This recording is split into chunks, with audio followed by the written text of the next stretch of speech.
Жаз болса сарылып кезек күттірген, қыс болса тәуекелмен жаныңды шүберекке түйдірген көпір мәселесі күршімдіктер үшін орын алмас арман болатын. Дәтке қуат үміт ұшқыны қазір сенімді болашақты меңзейді. Себебі президент Қасым-Жомарт Тоқаевтың тікелей тапсырмасымен Шығыс Қазақстан облысы Күршім ауданындағы бұқтырма су қоймасы арқылы көпір өткелін салу жобасы қолға алынғаны белгілі. Қазақстан Республикасы президенті Қасым-Жомарт Кемелұлы Тоқаев тапсырмасы сәйкес облыс әкімі Даниал Кенжетайұлы Ахметовтің қолдауымен бүгінгі күні Күршім ауданында бұқтырма су қоймасында көпір салу құрылысы басталуда. Бұл жобаға жалпы 30 миллиард ақша бүгінгі күні қарастырылған. Бұл көпір құрылысымен қазіргі күнде облыстық жол жауапкершілігі шектеулі серіктестігі айналысуда.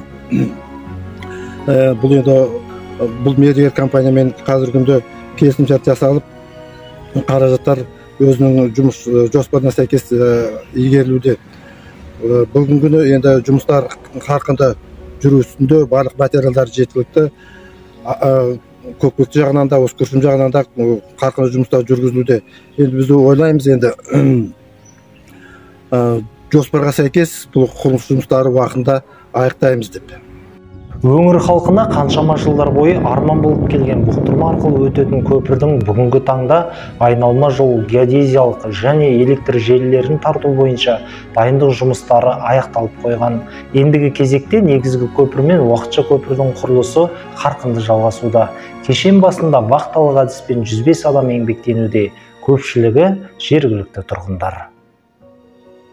Өздеріңізге белгілі, көпшілік көптен күткен бұқтырма су қоймасы арқылы өтетін көпірдің құрылысы қолға алынған. Қазіргі уақытта бұл аумақта параллель екі жұмыс жүргізіліп жатыр. Біріншісі уақытша көпір салынса, екіншісі сол көпір арқылы жұмысты, яғни негізгі құрылысты жүргізіп жатырмыз. Жолдың түйіскен жеріне асфальт төселді. Ал ұзындығы 1400 метр болатын көпірге апаратын негізгі жол. Көпір құрылысы әбден аяқталған соң барып бірақ асфальтталады.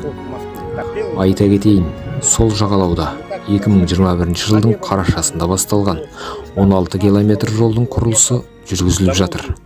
Қазіргі уақытта 5,5 шақырым жол, жағалауда 2 жасанды құрылыс салынды. 1,5 шақырымға созылып жатқан байланыс желісі ауыстырылды. Жалпы жұмыстар жан-жақты қарқын алған. Екі жақтан түйісу үшін бүгін 24 мамырда сол жағалаудан да уақытша көпірдің құрылысы басталды. Негізгі көпір мен уақытша көпірдің құрылысы қатар жүргізілуде. Ол негізгі көпірді салу үшін аса маңызды. Бүгінде негізгі көпірдің тіреулері мен тағандарының құрылысы жалғасуда. Сол жақ жағалаудан да көпір құрылысы басталып, дайындық жұмыстары қарқын алды. Жұмысшылар үшін 250 орындық жатақхана қалашығы салынған. Құрылысқа қажетті материалдар толық қамтылған. Бүгінде судағы 212 метр жерге диаметрі 1000 және 1450 сантиметр болатын арнайы темір тіреулер қағылып, үсті бетон конструкциямен жабылған. Су ішінен жасанды аралдар жасалып, ауыр техникалардың жүруіне жолдар салынуда.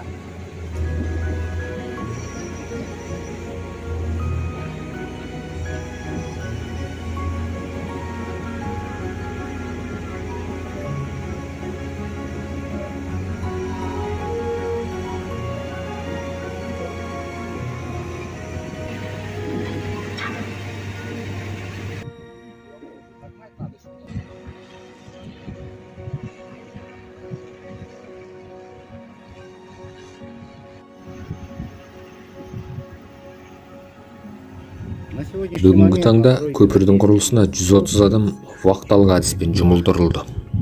1 маусымнан бастап жұмысшы күшін 60-70 адамға күшейтуді жоспарлап отырмыз. Нысанда жұмыс дұрыс жүргізілу үшін мамандарға, жұмысшыларға барлық жағдай жасалған. 250 орындық жатақхана, 150 адамға асхана, монша салынды. Құрылыс аумағында қыстың күні де тұрып жұмыс істеу үшін қолайлы жағдайлар қарастырылған. Көпір құрылысына қажетті материалдардың сапасы ұдайы назарда. Ол үшін құрылыс басында арнайы зертхана жұмыс істейді. Қолданылатын құрылыс материалдары зертханалық сараптаудан өткен соң ғана пайдалануға рұқсат беріледі.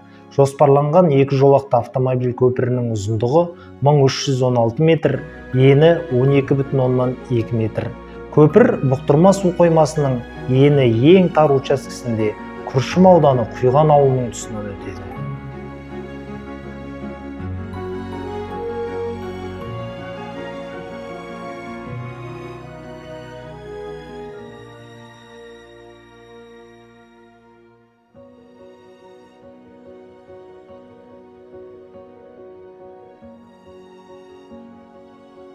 Мен Бадылханова Қарлығаш Базрахимқызы, Құйған ауылында тұрғаныма 30 жылдай уақыт өтті. Осы 30 жылдың ішінде өзіміздің қара ертісімізде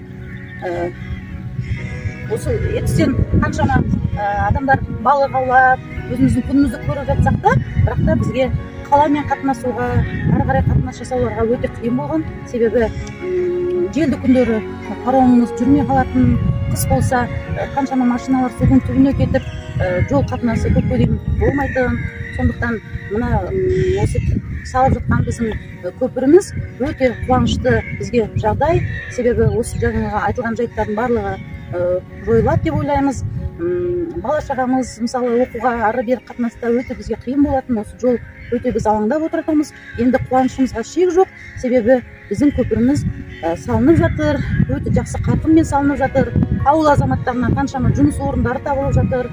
Сондықтан енді осы көпіріміз бұйырса салынып бітсе, мына ауылымызға демалушылар келеді, өзіміздің сауда саттығымыз жақсы жүреді деп ойлаймыз. Ауылымыз көркейеді, көшіп жатқан адамдар саны азаяды. Аталған нысан бойынша мердігер облыс шығыс жол жауапкершілігі шектеулі серіктестігі қарқынды жұмысты қыста да жалғастырған болатын.